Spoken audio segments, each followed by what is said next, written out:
Hoje vamos fazer um vídeo a todo o gás para ver as novidades do Home Assistant. A release já saiu há algumas semanas, eu tenho estado a utilizar e há algumas coisas que eu gosto. Outras, acho que eram desnecessárias. Vamos ver já a seguir. Ok, eu vou já ali para dentro do computador para te mostrar as novidades na nossa instância Home Assistant. Whoop. Ok, aqui podes ver que a primeira novidade é com a reorganização do menu que agora se chama Settings. E isto é muito chato, porque agora vais andar atrás das coisinhas todas que de antes já sabias de cor onde é que estavam, vais andar aqui a navegar. A boa notícia é que a parte principal que tu mais frequentemente utilizas não mudou de sítio. Portanto, os Device and Settings, Automation and Scenes, Areas and Zones continuam a ter aqui o seu menu dedicado e tudo lá dentro está igual. Podes ver aqui tens as integrações, Device, Entities, depois aqui tens automações, scenes, scripts e blueprints. E dentro das áreas tens então as áreas e as zones. Depois tens os add-ons. Grande parte das coisas que tu não usavas, mas que estava misturada aqui dentro destes, estão agora em System. Por exemplo, o sistema de backups, os logs, os updates, a informação geral da tua casa, que tu nunca vens aqui mudar.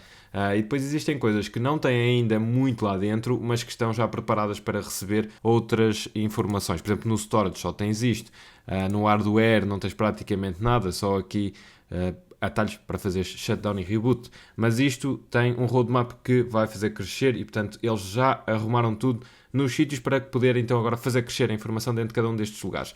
Eu espero que isto não ande agora eternamente a saltitar de sítio, porque é bastante complicado, principalmente quando algumas coisas cores que nós estamos habituados a usar mudam de sítio, depois andamos aqui todos a fazer cliques desnecessários. Uma das coisas que eles fizeram bem, acho eu, foi pôr aqui no canto superior direito o restart, porque é uma coisa que se utiliza muito e se tu não usas os atalhos que eu já te ensinei, então agora tens sempre aqui um linkzinho para fazer o restart. Uma das coisas que mais se usava era o check. Mais uma vez, não precisas fazer, porque sempre fazes restart. Se houver algum problema no teu YAML code, ele não vai fazer o restart, vai-te avisar nos logs que evitou o restart porque o YAML code estava mal formatado, mas se ainda assim quiseres fazer o check do YAML code antes de fazer o restart, ele agora está em Developer Tools aqui numa tab YAML. Este é exatamente o menu que tinhas na parte dos settings, mas agora está aqui. Podes fazer então o check configuration, podes fazer o restart e podes depois fazer o reload a cada um dos secções do Home Assistant. Mais uma vez, eu continuo a achar que a forma mais simples é clicar em Home Assistant C e depois escrever o comando. Restart server, seja reload, podes fazer reload, qualquer coisa e tens aqui os atalhos todos, podes vir por aqui, escusas de vir ao Developer Tools. Qualquer das formas, está aqui disponível. E aqui não há volta, é mesmo experimentar e ver onde é que estão as coisas assim que tu precisares delas. E esta não é bem uma novidade, mas agora tens um atalho aqui nos teus dashboards com uma lupa para tirar então a listagem de todas as tuas entidades do Home Assistant. Eu digo que não é novidade porque eu já utilizava isto, mas com os atalhos. Então em vez do C para os comandos, como eu te mostrei antes, no E, abres exatamente a mesma lista que te mostra todas as entidades que tu tens e com o filtro que depois podes utilizar para puxar, por exemplo, todas as luzes. Mas mais uma vez, há pessoas que não se dão com os atalhos e por isso esta lupa pode ser bastante útil para alguns comandantes desse lado, para acelerar a construção dos dashboards. E o que é que acontece quando o Frank tem tempo livre e acaba por ir ver os requisitos da comunidade do Home Assistant carradas de novas features em cima do motor core do Home Assistant, que é o de automações e de scripts. É isso que vamos ver agora, automações. E a primeira novidade é o surgimento de um fluxo if then else. Se tu não estás familiarizado com isso, é muito utilizado nas linguagens de programação, todas as linguagens têm, e no fundo permite definir uma condição que depois deriva os caminhos, ou seja, se aquela condição for verdade, vai por um sítio e faz uma determinada ação, se não for verdade, podes opcionalmente usar o else para o fazer ir para outro sítio, ou então simplesmente não é verdade, não faz a ação. Podes ver que em termos de código é mais ou menos isto, ou seja, tens o if e depois tens a condição, que aqui é não estar ninguém em casa, ou seja, o zone home estar no estado 0, não tem ninguém em casa, então ele começa o vacuum cleaner, o robô a aspirar. Caso contrário, envia uma notificação, ou seja, dentro do else, envia a notificação a dizer, olha, eu não limpei porque estava gente em casa. Embora isto pareça bastante útil, eu acho que pode ser contraproducente, porque já existia uma forma de fazer isto. Eu posso-te mostrar aqui, por exemplo, uma das minhas automações, utiliza o choose porque tem exatamente o mesmo tipo de lógica, embora um pouco mais poderosa. No choose, tu não precisas necessariamente de dizer apenas um caminho para a esquerda e para a direita, podes dizer vários caminhos, dependendo de diferentes condições, e depois podes ainda pôr um default que funciona mais ou menos como o else. Uma lógica exatamente igual àquela é a que eu tenho, por exemplo, nas minhas luzes da casa de banho. Ou seja, eu tenho um choose, depois tenho a condição, ou seja, isto é o if, eu substituí por choose, tenho a condição. Se esta condição for verdadeira, ou seja, estivermos entre as 10h30 e as 8 da manhã, então ele liga as luzes com um brightness de 1, portanto liga as luzes muito fraquinhas, porque estamos no meio da noite, Caso contrário, entra no default. Portanto, o else é este default e ele liga as luzes então com um brightness de 100. Quer dizer que não estamos no horário noturno e, portanto, ele liga as luzes com mais intensidade. Isto depois começa a criar várias formas de definir o mesmo. Eu acho que pode criar alguma confusão depois nos utilizadores. Porque uns fazem por um caminho, outros fazem por outro. E assim, independentemente de tu teres só esquerda ou direita ou teres múltiplos caminhos com um default, usavas sempre os shoes.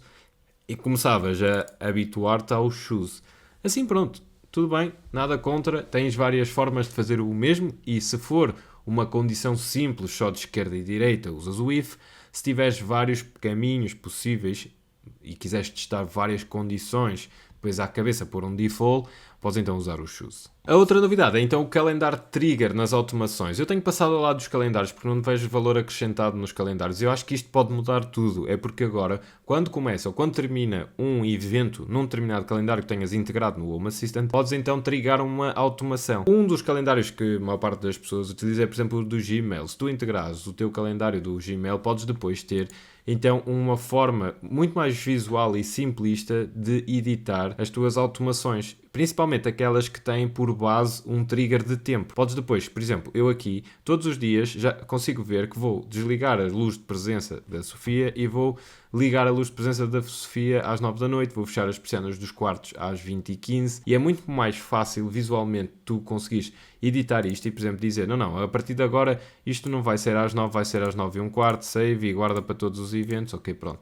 E já tenho então as minhas automações todas shiftadas para outra hora. Para além de conseguires rapidamente perceber ao longo do dia o que é que estás a fazer e acrescentar coisas, podes agora paralelizar eventos, o que era muito mais complicado no passado, porque nasceu este Trigger Calendar. E depois a minha ideia é integrar o Gmail então no Home Assistant e utilizar este Trigger Variables. É porque sempre que o trigger é o calendar, no corpo, depois da automação, vais ter estas variáveis disponíveis. Esta é muito importante, Trigger Calendar Event Summary, que no fundo é o título do evento. Ou seja, tu podes criar a automação a ser trigada no start de qualquer evento e depois na condição filtrar pelo título do evento para poderes depois fazer as ações associadas àquele evento. Eu ainda não testei, acredito que isto vá funcionar, mas ainda não testei, depois trago-te um vídeo só sobre isso, a ver se funciona ou não, porque acho que é uma forma muito útil de tu então gerires os teus eventos mensais, através de um calendário. E o próximo é o For-Each, também vem do mundo da programação, todas as linguagens de programação têm este ciclo e no fundo permite-te iterar por uma lista de items. No Home Assistant fará mais sentido uma lista, pode ser qualquer objeto iterable. Podes depois definir as listas diretamente na própria automação, como está aqui, ou seja, dizes o For-Each e depois pões um traço e vais definindo todos os items da lista.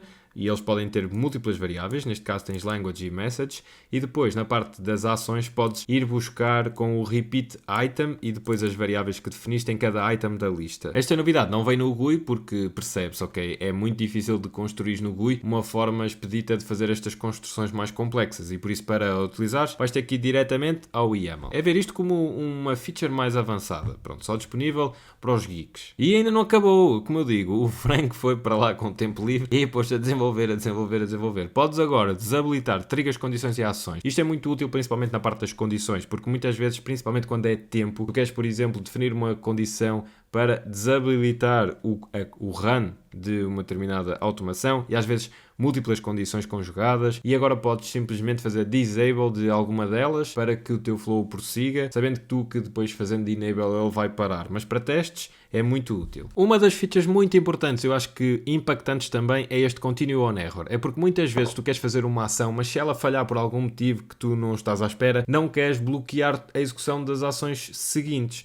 E isso é o que este Continue on Error faz. Mesmo que uma determinada ação, por exemplo, mandar uma notificação para um telemóvel falhe, tu sabes, ok, é um nice to have ter a notificação, mas se ela falhar, eu não quero bloquear tudo porque eu quero continuar a execução das ações. Usas este Continue on Error e pões a true em qualquer ação que estejas definida. Outra coisa que eu não percebo muito bem é porque é que isto só existe no YAML. É porque este parece-me bastante simples para construir no GUI. Eu acredito que seja uma questão de tempo até esta também ser integrada no GUI para que de uma vez por todas o Home Assistant comece a ser user-friendly e deixe de ter aquela tag de só para geeks. De qualquer das formas, para já, só mesmo para geeks. E claro, surge o Continue on Error, mas surge também o stop, ou seja, é mais ou menos o inverso, que é tu a determinada altura dizeres, ok, se isto entrou por aqui, então para e termina a automação neste ponto, eu não quero seguir mais nada.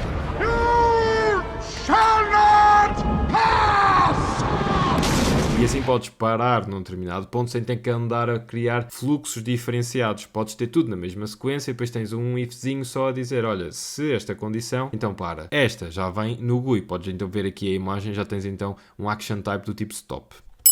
Ei, isto não acabou. Parallelizing Actions. Podes agora fazer então ações paralelas no Home Assistant. É preciso algum cuidado. Eu confesso nunca senti necessidade disto, até porque mesmo que as ações que eu quero fazer não sejam sequenciais, elas são executadas tão rapidamente que acho pouca diferença faria eu conseguir fazê-las paralelizadas. E agora então com o Continue on Error não sinto mesmo necessidade deste Parallelizing Actions. De qualquer das formas, se tens um use case em que queres mesmo paralisar, por exemplo, mandar notificações para 200 mil destinos, ok, fará sentido. Então tu paralisares, porque assim o último vai receber a notificação muito mais cedo. De qualquer das formas, é preciso muito cuidado porque se as ações que estão paralisadas escreverem ou lerem as mesmas variáveis, então tu deixas de ter controle porque elas deixam de ser sequenciais. E portanto, uma pode atualizar antes, a outra ir ler e já está com outro valor, tens que saber exatamente o que é que estás a fazer para usar este Parallelizing Actions. De qualquer das formas, para use cases muito complexos, eu acredito que isto seja, não é um moco, mas agradeço na mesma. Obrigado, Frank. Este é o caminho que eu acho que o Home Assistant então deve ter. Este multiple entities para um estado, este trigger de estado em cima de múltiplas entidades, assim é que é, passou para o GUI. Antes era só YAML, agora está também disponível no GUI para fazer. É este o caminho, Home Assistant.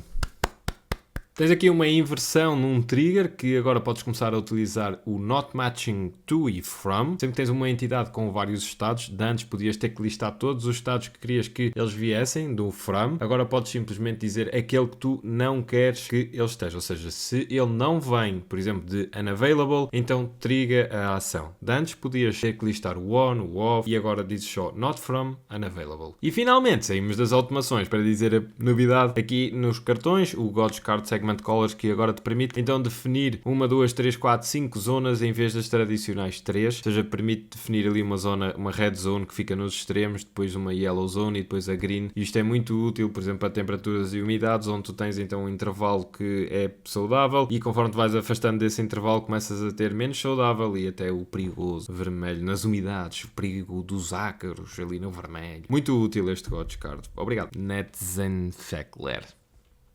Obrigado. Existem outras novidades que eu acho que não são tão potentes e por isso acabei por não falar delas, porque também para o vídeo não se alongar. Lês Breaking Changes, faz update porque já passaram 15 dias e esmaga o like, subscreve o canal. Nós vemos no próximo vídeo. Eu vou então testar este calendário trigger e tentar perceber como é que este calendário consegue gerir as tuas automações, se é útil, se é fácil, se funciona, se não. Vem no próximo vídeo, por isso não te esqueças de subscrever. Patreon.com, se me quiseres ajudar com 2 euros, passa no Discord para falarmos. Utiliza-o, use e deals porque é realmente uma plataforma que te permite poupar muito dinheiro e é o patrocinador deste vídeo. Nós vemo-nos no próximo, comandantes. Tchau.